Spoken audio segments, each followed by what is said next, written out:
so important that we, as human beings, understand that human suffering to some degree is a choice. And I'm not going to say that what you endured, I'm removing that or taking it away from you. No, I'm definitely not doing that. Far from it.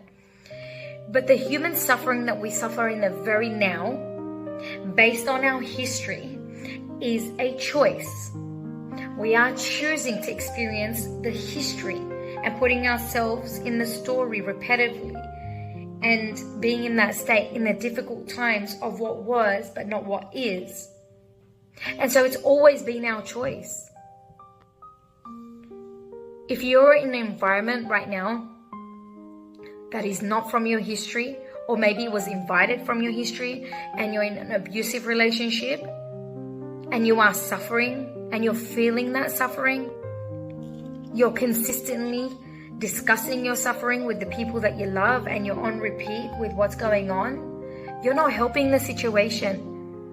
You're not finding a strategy, a different outcome from what you're experiencing. All you're doing is ruminating over the experience and conditioning yourself to believe to some extent that this is all I deserve. And so it's up to you to overcome the suffering by noticing the choice that you have. Would you rather continue the suffering of abuse or the environment that you're in, whether it's an employment, you're at work and you're being abused by your boss, or whether it's at home from your spouse or even your child or with your parents or your friends or wherever you live or whatever experience that you're having, that there's a form of emotional, physical, verbal, financial, any form of abuse, domestic violence. The moment that you decide that, you know what, I've had enough, I'm not taking on board anymore, I've reached my limit, that's the moment where radical change begins to happen. Action follows through. The decision must be made, action will follow through, life will no longer be the same. Yes, life could possibly be a struggle. Yes, you could financially find yourself struggling. But would you rather be poor or would you rather be abused? No, I would choose poorness over abuse. Because if I'm poor, I can always find a way to make money and make an income. I could always get a job. But if I'm not leaving a relationship because of money, or I'm not leaving my work because I need the next paycheck, then where is your value?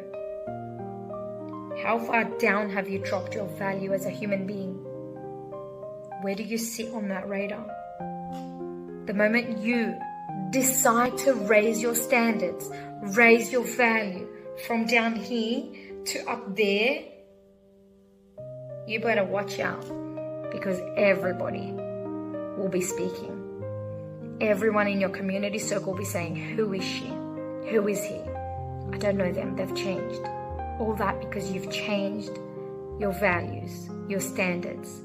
You've made a decision to no longer be in an environment where you're ruminating and just consistently talking about what's going on on the problem.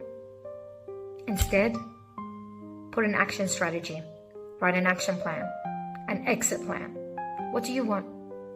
Who do you want to become after the violence of experiencing all these things that you may have experienced?